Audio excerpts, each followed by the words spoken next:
کسی گاؤں میں ایک غریب چرواہا رہتا تھا۔ وہ روزانہ چند بکریوں کو لے کر قریب پہاڑی پر چلا جاتا جہاں بکریاں چرتی رہتی تھی۔ چرواہا بہرا تھا مگر اس سے اس کے کام میں کوئی فرق نہیں پڑتا تھا۔ ایک دن ایسا ہوا کہ اس کی بیوی اسے کھانا دینا بھول گئی اور پھر بچے کے ہاتھ بھی نہیں بجوایا تھا۔ چرواہے نے سوچا میں گھر جا کر کھانا کھا لوں، دن بھر بھوکے رہنا میرے لیے دشوار ہوگا۔ اس نے دیکھا کہ ایک گھاس کاٹنے والا پہاڑ کے کنارے گھاس کاٹ رہا ہے۔ چرواہا اس کے پاس گیا اور کہا بھائی تم ذرا میری بکریوں کا خیال رکھنا، میں گاؤں جا کر کھانا لے آؤں، میری بیوی آج کھانا دینا بھول گئی ہے۔ اتفاق سے گھاس کاٹنے والا بھی بہرا ہی تھا، وہ ایک لفظ بھی نہ سن سکا بلکہ اور الٹا غلط سمجھا۔ وہ بولا میں تم کو اپنی گھاس کیوں دوں، یہ تو میں اپنے جانوروں کے لیے کاٹ رہا ہوں۔ میرے پاس ایک گائے، 2 بھیڑیں ہیں جن کے لیے مجھے دور دور سے گھاس لانا پڑتی ہے۔ نہیں نہیں، میرا پیچھا چھوڑو، میں تمہاری طرح کے لوگوں سے دور ہی رہنا چاہتا ہوں جو دوسروں کی چیزیں ہتھیا لیتے ہیں۔ اتنا کہہ کر اس نے اپنا ہاتھ ہلایا اور زور زور سے ہنسنے لگا۔ چرواہا اس کی بات نہ سن سکا، وہ بولا شکریہ میرے دوست، تم نے راضی ہو کر مجھ پر بڑا احسان کیا، میں بہت ہی جلد آ جاؤں گا۔ یہ کہہ کر وہ تیزی سے گاؤں کی طرف چل پڑا۔ اپنی جھونپڑی میں پہنچ کر اس نے دیکھا کہ بیوی بہار میں مبتلا ہے اور پڑوس کی ایک عورت اس کی دیکھ بھال کر رہی ہے۔ چرواہے نے کھانا کھایا اور پھر سیدھا پہاڑی کی طرف روانہ ہو گیا۔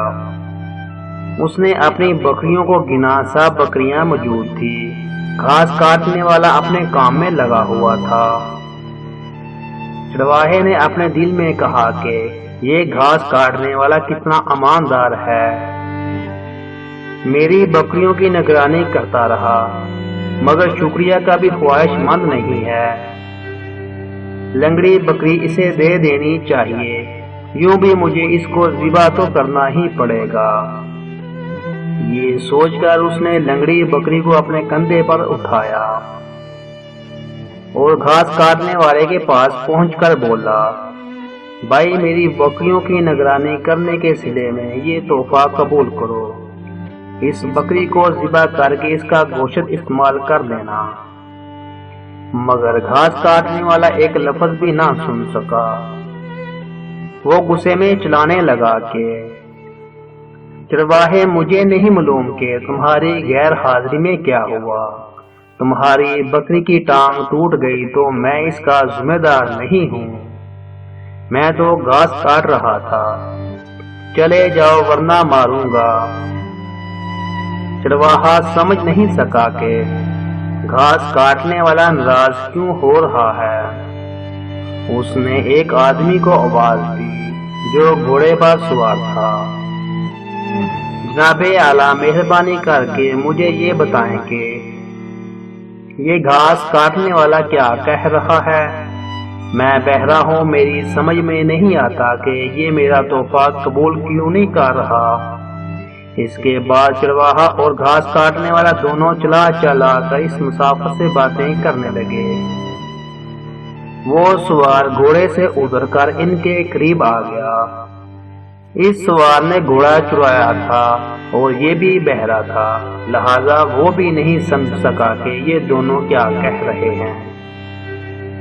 وہ ان دونوں سے اس جگہ کا نام پوچھنا چاہتا تھا، لیکن جب اس نے ان دونوں کو ناراض ہو کر چلاتے دیکھا تو گھبرا کر بولا ہاں بھائی، میں اقرار کرتا ہوں کہ یہ گھوڑا میں نے چرایا ہے، مگر مجھے یہ معلوم نہ تھا کہ تمہارا ہے، مجھے معاف کر دو۔ اتنے میں گھاس کاٹنے والا چلایا